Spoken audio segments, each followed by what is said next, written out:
Well, that was annoying. I'm not very good at this, guys. I'm sorry, but hopefully you guys can rejoin me on this live, and hopefully my microphone is actually working. So if somebody in the chat could tell me that the microphone is working, that'd be great. Otherwise, it's probably just my microphone that's having big time problems. Sound good? Roy, my dude, how's it going, man? How's it sound? There it is. There it is. It's working. Sup? I can hear you. Dude, you guys are awesome, dude. You guys come over from the other live into this one. You don't abandon me. I really appreciate that. That means a lot. That means a lot to me. So, I was telling this in the last live that it's hard for me to look up here to where you guys are. In the chat, if you want me to constantly look up, then I'm going to have to constantly look back down, then look up, but I can totally do that. So if you guys want some eye contact, you guys let me know in the comments, because then I can look down, I'll read, and then I'll address you like we're doing this thing, you and I, you know. So let me know in the comments. I love you guys. You guys are awesome. I mean, every time I get on here, it's crazy. We get 200, 300, 400 people on here at one time. That's insane to me. But I love giving back. I love to try to help people. And that's what I'm here to do. I got a few extra minutes. The one thing that's actually pretty cool for tonight, I'm going to wait till we have about 300 comments. And I got a really cool thing that you guys are you're probably going to think it's stupid, but I think it's pretty cool. So I'm not seeing, it looks like I might be able to kind of just look ahead for now, and you guys are going to be all groovy with that. How are you guys doing this week? How's it going, man? How's this week going for you guys? My week, I'll tell you how my week's been. My week's been busy. You know, the tour's coming up really fast. I'm nervous because this next week, actually, I have some special people coming into my hometown where I'm living right now. Not my hometown, but where I'm living right now, to help me with a project. And these are some pretty big names, and I'm really stoked to see them kind of come in and help me with this thing that I'm doing. I'm not gonna drop any more hints than that, but that's what I'm doing this week. So I'm a little nervous. I've been giving some lessons, obviously, all week. I gave probably since Monday, I've given 5 lessons, which is pretty solid, honestly. So I'm still getting that outreach out there. Trying to, I told you guys this before, I'm more of a boots on the ground type of person. Like, I like to get out there, give lessons, show people that I'm good at what I do. That way, you know, the word will spread, and hopefully people can, you know, learn something from me. That's my goal. That's my goal. I want to help you guys. It's the whole reason I made this channel. Now, here's the cool thing. After this live that I do, I'm going to post my newest Down the Fairway. You're going to want to go in and you're going to want to watch that, because I go into detail about sidearm grip and where you can find the pressure. I've been really focusing on this, where you can find the pressure of where you can like spin the disc, aim the disc. The reason I keep talking about this pressure point is because everybody likes to throw the disc, but there's always the last point where it leaves your hand. Now, with backhand, that's really hard to identify, especially when you're throwing full power drives. And the reason why is because it comes out so fast. But with a sidearm, you're actually able to identify where that pressure is, because you're applying the pressure through the whole stroke. And I explain that in my next Down the Fairway. And I'd appreciate it if you guys go watch that. I think you guys will be able to learn a little something from that thing. And I'm really excited to release that after this live. The reason I'm doing the live right now is I figured out that the algorithm with YouTube is if I do the down the fairway right now, they won't push it to you guys. They'll push this live more than that one. But if I do the live beforehand, then they'll push the down the fairway second to the live, which is if I do the live first, then I post the down the fairway, then they're going to push that one more, and that's what I want. So let's get into a few questions. I don't have that much time, but I would love. Okay. Alex Robb, apply pressure through the whole stroke. I've been practicing that since. Okay. So he's already been doing it. Guess what, guys? Mr. Alex, he's on it. He's already been doing what I'm saying. So I can listen to forehand tips all day. I appreciate that, John. Man, I really want to make you guys better. I really, really do. One tip you would give to your younger self. I can't say that one. I can't really say that one right here on this live stream, but I got a few. I honestly am very proud of myself where I've made it to, the person I've become, the work ethic that I've maintained through my career. So there's not a lot that I would tell my younger self because I'm very humbled and very happy with where I am right now. What's an average lesson? What's an average day of lessons consist of? That's a good question. So anybody out there who might be like interested in lessons from me and you're in the local Charlotte area or in some, here's the thing. Before I go off on this, I do not give lessons while I'm out on tour. And the reason why is I don't have time. I really don't. And that sounds selfish, but it's really not because I have a lot of things that I've committed to. In my off season, I've committed to a lot of lessons. And this is one thing I want to stress to people out there. And this isn't for me to sound cocky or sound like I'm out there making all this money. I don't have to give lessons in my off season. I don't have to do it. I do it because I love it. I love helping. And I really love getting out there, boots on the ground in my local community and helping people get better. That is true in my heart. And if anybody who has taken a lesson from me is out there, they can attest for that I give it 100%. And that's real talk. So when I'm out on tour, I can't give that thing that I give here locally. I can't give that 100%. When I'm doing a clinic, I can give it. I can give the generic information that you guys want and need to get better. So those aren't like going under the bridge. Those are important as well. But as far as like a consistent lesson when I'm out on tour, I can't commit to that because I know that I would kind of half do it, and I'm not willing to do that. So here in Charlotte, a lesson consists of this. Somebody comes to me, they want a lesson. I meet with them. We get going because it's an hour lesson. The reason I'm making an hour lesson is because in 1 hour, I can get more information to you than I could ever do seeing you play on the course. There's so much that I would have to evaluate in a few shots on the course that I would never be able to do in the field. I bring a notebook with me. Okay. I'm very professional in the way I do this. I bring a notebook. I ask you your goals. I ask you where you want to be after this lesson. And remember, it's 1 hour. So I say, we got to get to this quickly. Normally people, it's a number one thing that I get is I want more distance. My response with that is I teach timing, accuracy, consistency. And after all that stuff happens, you will gain more distance. That's how the lesson starts.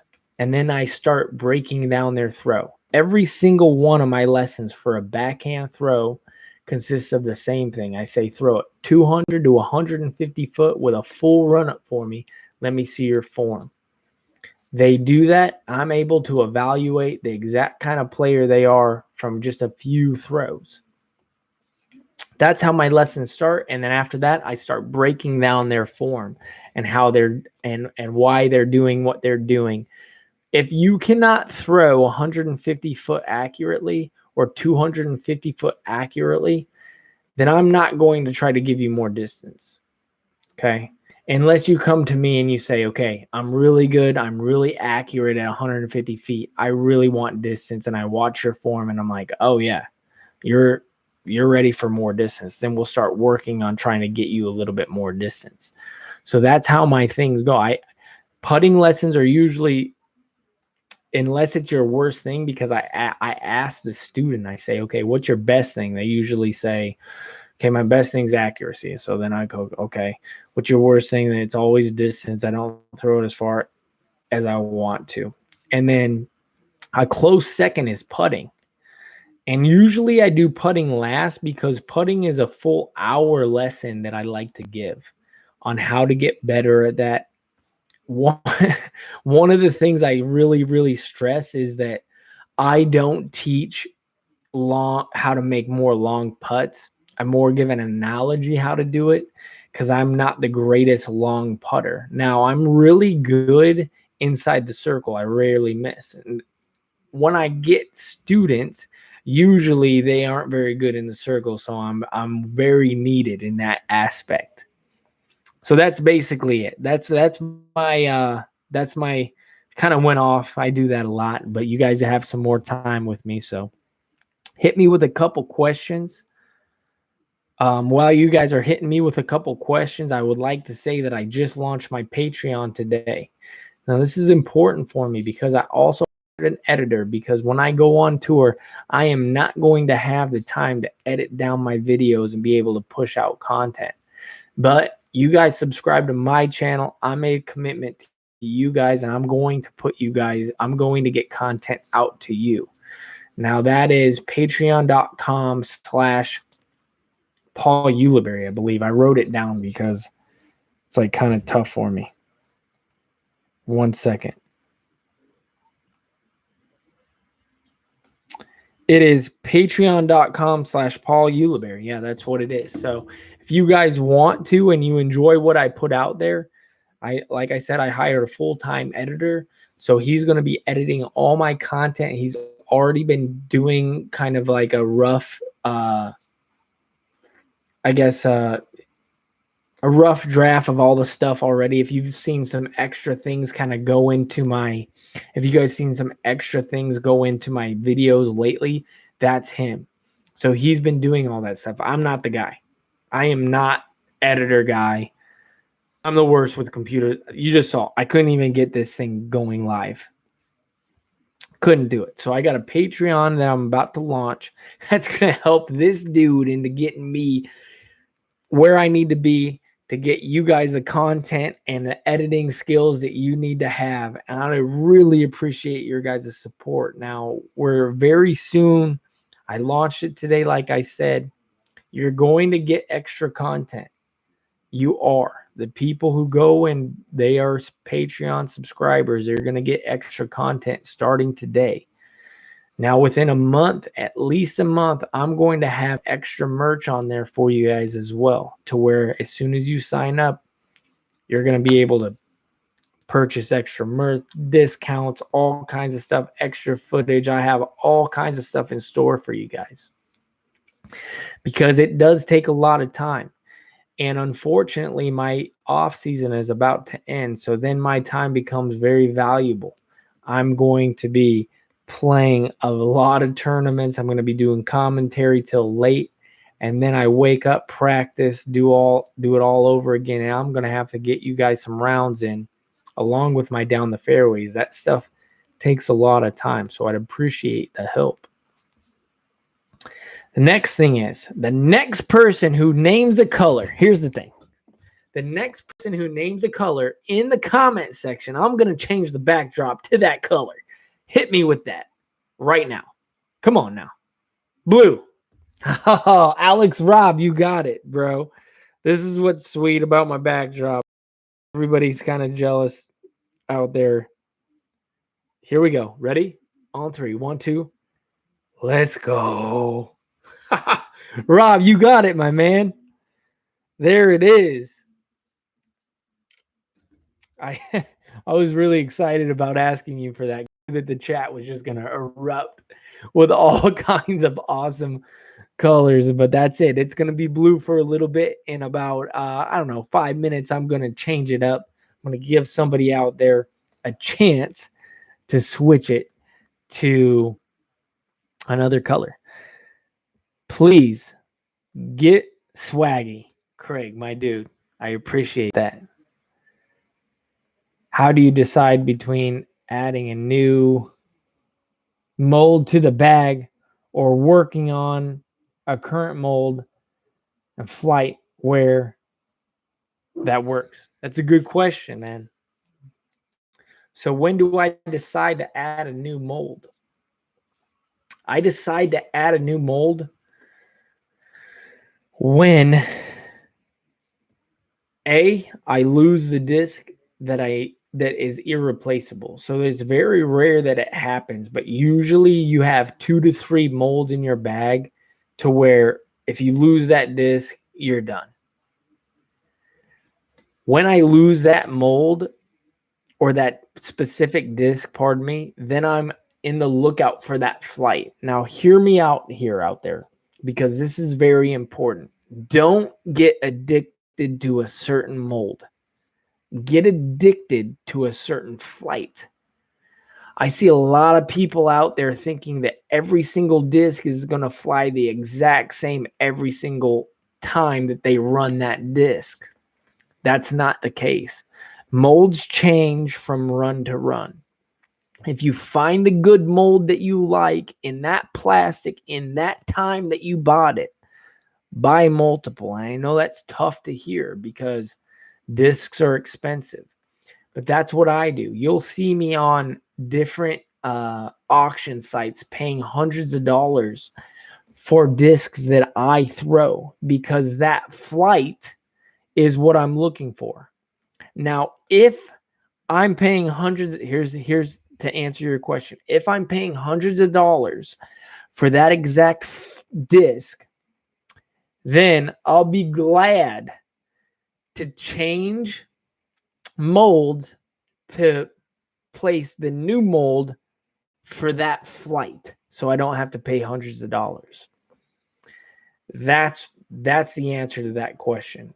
When I find a new mold that will place because usually you find a really good mold, all of a sudden, man, we start throwing it on tour, and you guys are the problem. You guys start snatching those things up, and all of a sudden it's tough for us to find those. And then the price shoots up. Now, I'm not complaining because I do not mind paying high dollar for a good flight. I do not mind that at all. So that was a great question, actually. And it's a question that a lot of people won't answer honestly. But I will replace a disc when I can't replace it with the same run, same thing that I already have in there because I want to keep exact flights. I don't care about the mold. If you gave me a Challenger SS and it flew the same as my Force, I would throw the Challenger SS if it was cheaper. Straight up. I mean, that's honesty. Like, that's just the way that it is. So, really good question, but that's your answer. I have time for one more. I have time for one more question.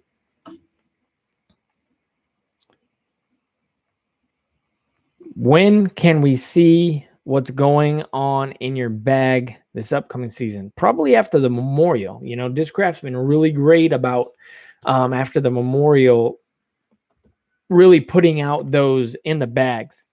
So we film a lot of that there because we get a lot of players coming in and the weather's pretty good. So we're able to push those things out. So probably end of March, something like that. Okay. You the man, Yuli. No, you know what, Jason? You're the man. You are the man. Give me one more question and then I got to get out of here. I appreciate your guys' time and listening to me blab again. Hit me with a color. Come on. Come on with it. Hit me with a color. Neon pink. This dude's on fire. I got you. I might have that. Neon pink. Are you kidding me? I mean, that's neon. That's as neon pink as it gets. Am I right? What's my favorite disc to forehand throw? I'll tell you that right now. It is by far the Raptor. A close second, a distant second, is the Ringer. That's my favorite. That's by far my favorite. That's not helping anybody. I'm here to help you guys, man. Give me something. Put me out something that you're struggling with. Let me try to help you with something real quick. I don't want to keep talking about myself. I'm here for you guys. That's green, but yeah, but this little spot right here is kind of yellow or something. Lessons from you. That's great. Hey, give me something. Like I said, I'm not here to talk about myself. I really want to help somebody before I get off here. I have one more question, and then I'll be able to waffles or pancakes. Pancakes. That's the question you're gonna hit me with. That's not helpful. Pancakes. How can I How can I stop overturning my sidearm? Very good question. I'm gonna grab a disc really fast. Be right back.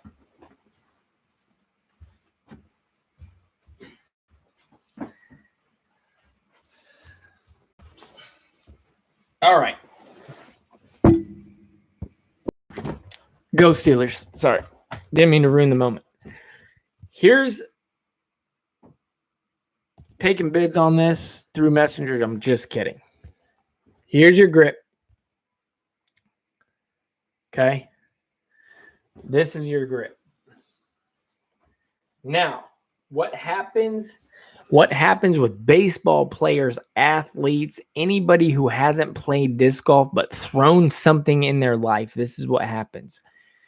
You're going to throw it forward. I'll throw it like this, right at you guys. You're going to throw it like this. If you're sidearming it, you're going to sidearm it, and you're going to roll your wrist over like this. With disc golf, you do not throw the disc. You spin the disc, and then you throw the disc. So when I grip my sidearm like this, through impact, if I then roll over like I were to with what I've thrown things my whole life, this is the motion that I would do. With the sidearm, look at the top of the thumb right here. If that's able to stay through impact and then follow through your stroke, you're not going to be rolling those over as much. So that's a quick and simple answer to that question. Before I go, give me another color. One more color. First person gets it.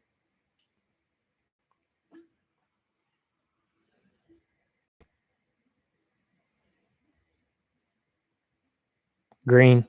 I already had green. All right. It's been fun, guys. Thank you. Love y'all. Remember to go check out my Patreon and be on the lookout for my new Down the Fairway that I will post tonight. I really appreciate you guys coming on here. We have 339 watchers right now. I appreciate every single one of you. Thank you so much. And I will talk to you soon. Later.